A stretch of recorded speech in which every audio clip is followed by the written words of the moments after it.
Hi, and welcome to Engineering Chapter 16. This is the second of a series of Chapter 16 videos that will cover slides number 13 through 21. If you have not gotten through slides numbers 1 through 12, you need to go back and watch the original video for slides 1 through 12. Now, today, whereas we look at our objectives, we are going to identify the 5 fields of study on which all bioengineering is based. Okay. Sort of left off, talked about my friend who was a actual scientist, a biomedical engineer, and he invented this device that scans burned tissue to see how much oxygenation has taken place underneath burned flesh. And here's a picture of an example of the spectral imaging. And now we're looking at professional aspects of bioengineering. Bachelor's degree, of course, required. Biological engineering, agricultural studies, biology, the medical field. Graduate degrees are common in specialized areas. Associate degree in biotechnology, a related field. That would get you an entry-level job as a lab or research assistant, manufacturing technician, quality control, things like that. There is also the Institute of Biological Engineering, IBE, as a professional organization, Society of Biological Engineering, American Society of Agricultural and Biological Engineers, ASABE, and the American Institute for Medical and Biological Engineering, AIMBE. So, in looking at the principles of bioengineering, it relies on the principles of biology. So, if we look at the principles of biology, you've got the fields of study: cell theory, evolution, genetics, homeostasis, and energy. So, in looking at cell biology, the cell being the smallest unit of life, okay, if we look at the parts of the cell, we know that the nucleus is at the center. Now, in the nucleus, you can think of it as the control center of the cell. Inside, you would contain the DNA information. You could look at DNA, again, as the blueprint of life, okay?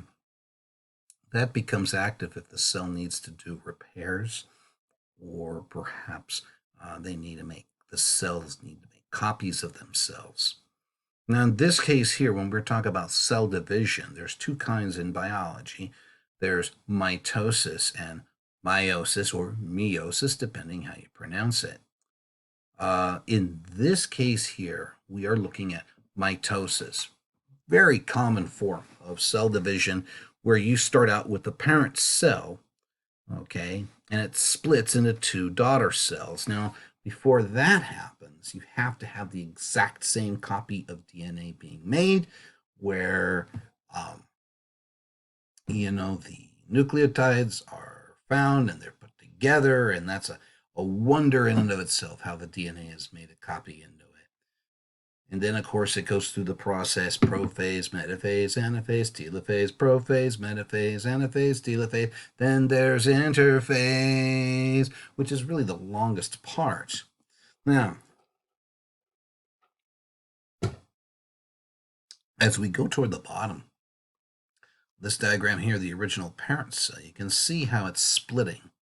Okay, and then we have the final process here of cytokinesis, where the cell is actually physically separating. Now, the idea is that the new cells contain the same DNA as the parent cells. Okay, that's mitosis. You're getting an exact copy of mom.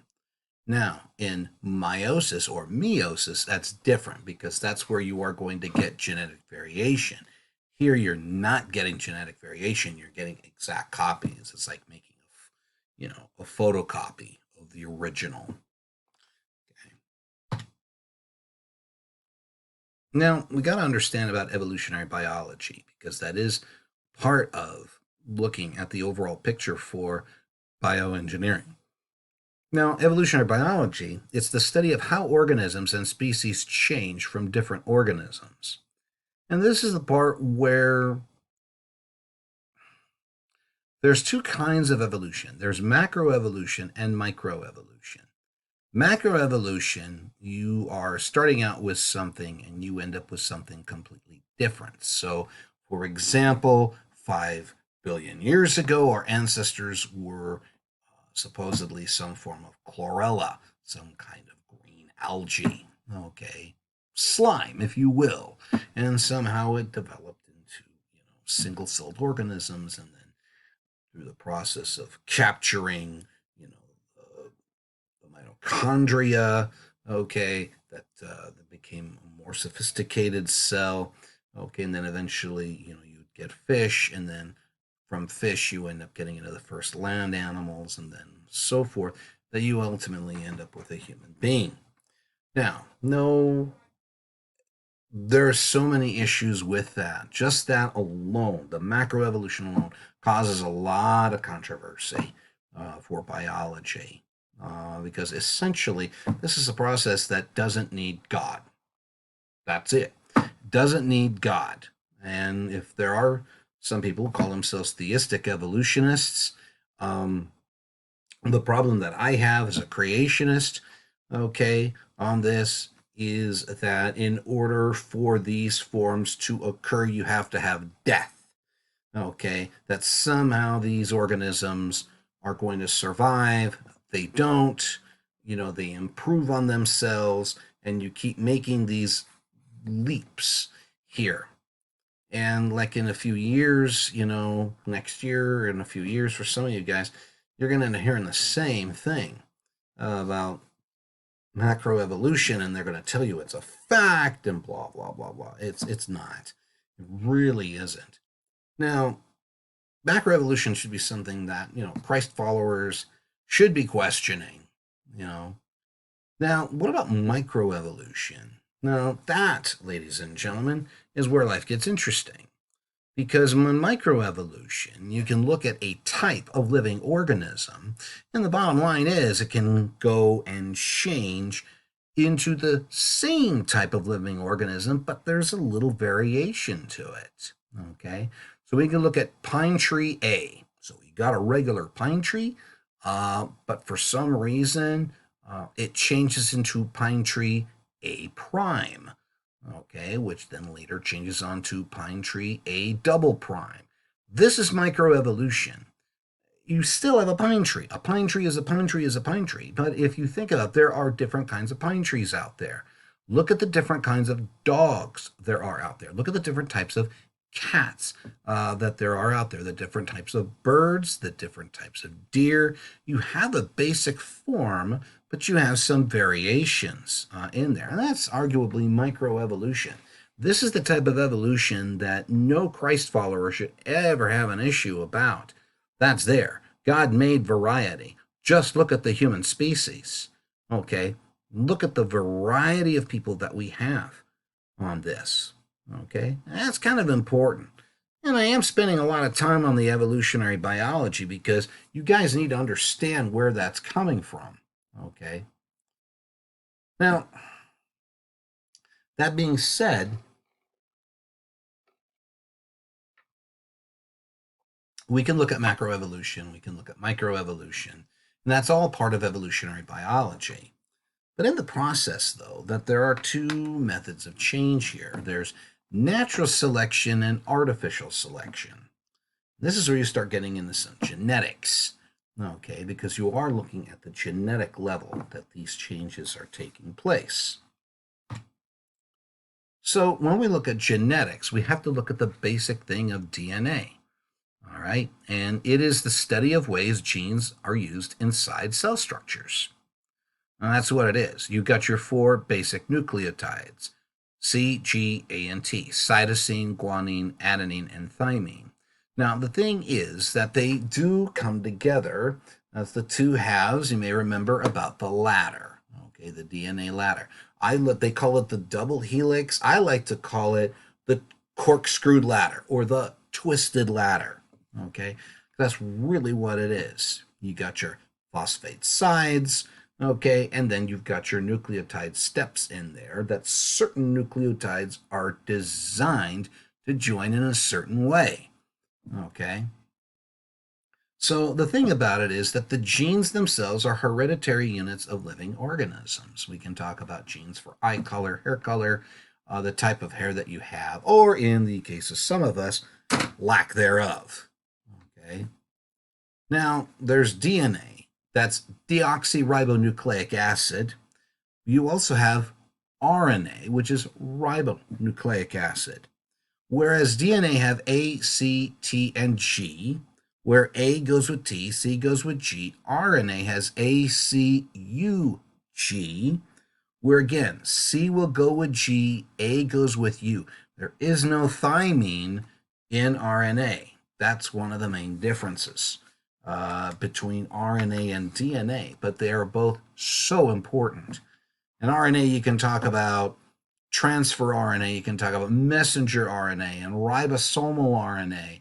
It does fulfill certain things, certain jobs that are in any cell that would be inside of any living thing.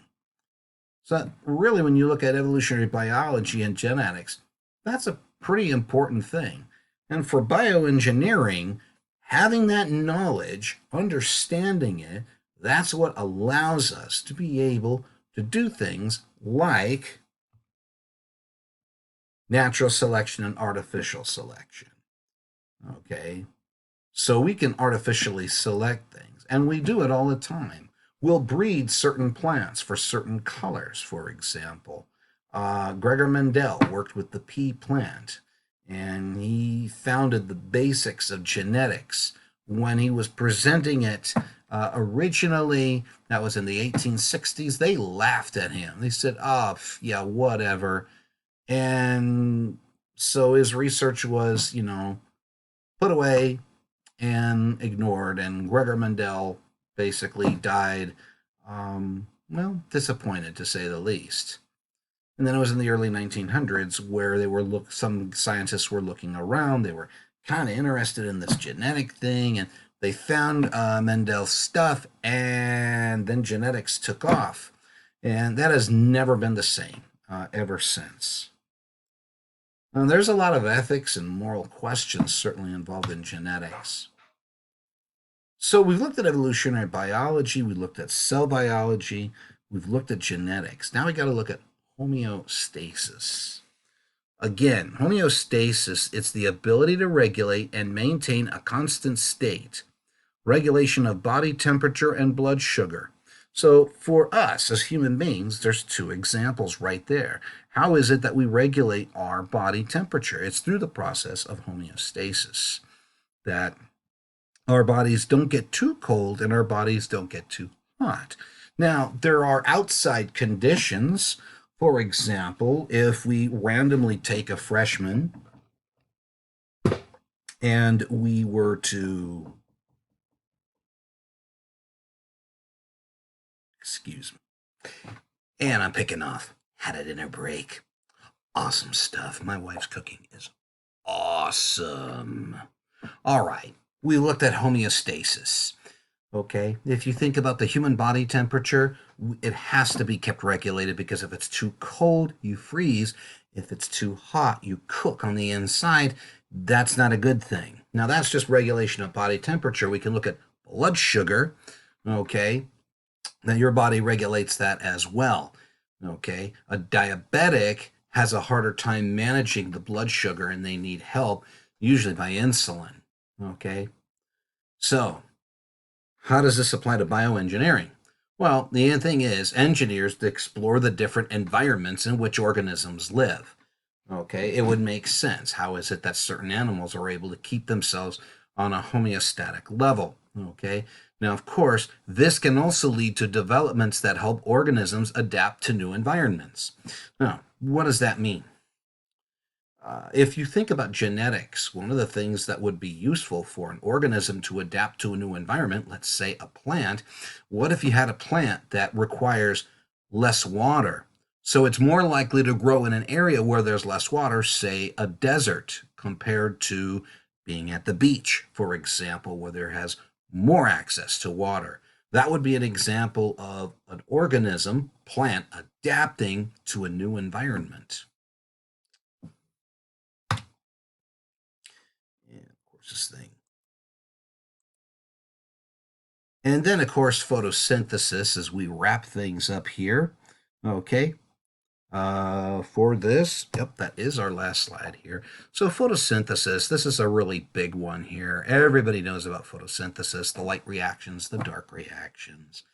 Okay, and you've got your basics here. Okay, understand that photosynthetic organisms, which include plants, phytoplankton, which that's where most of the world's O2 comes from. Okay, it is not coming from the plants on the land, it's from the phytoplankton in the water, on the surface of the water. If the phytoplankton die, really seriously bad news for us. And yes, there's photosynthetic algae. There is also photosynthetic bacteria as well. Now, you got to understand something about these living things that God designed. It wasn't that these living things are doing it because they're nice and wonderful and they're green. No, it's because they make food for themselves, technically in the form of glucose, but we call that G3P. That's something else for another time. But of course, the other idea is that plants absorb oxygen, they release oxygen, they get the energy from the sun to run the whole thing. And of course, the plant's also going to absorb water and mineral salts also from the soil as well. Okay, so that's photosynthesis in a nutshell without going into AP biology with the Krebs cycle and the, like reactions, start reactions, and all that, and all those enzymes that are involved. Electron transport chain, and oh my word, all that wonderful stuff. Okay, let's recap here. So we're looking at the 5 different aspects about biology. Okay, we looked at the idea of principles of bioengineering. We looked at the idea of professional aspects of bioengineering. We looked at the principles of bioengineering, looking at the fields of study when we looked at cell biology. We looked at evolutionary biology. We looked at genetics. We looked at homeostasis. We looked at energy as well. Okay, how in the world did I skip that one? Okay, so again, how organisms survive by processing energy sources stored in cells in the forms of carbohydrates, lipids, and proteins. They help move, grow, and develop organisms. Yay!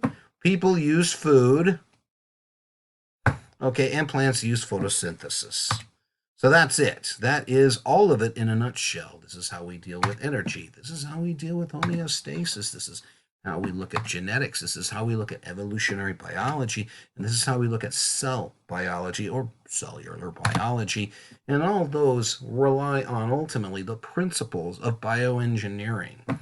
As my friend is, he's a biomedical engineer. So he's not dealing so much with microscopes. He is dealing now with things that affect people directly. Okay, ladies and gentlemen, that's it for part 2 of chapter 16 in the wonderful world of bioengineering. This is Grandmaster C talking to the future in my present, but you're hearing it in your present, my past. Hasta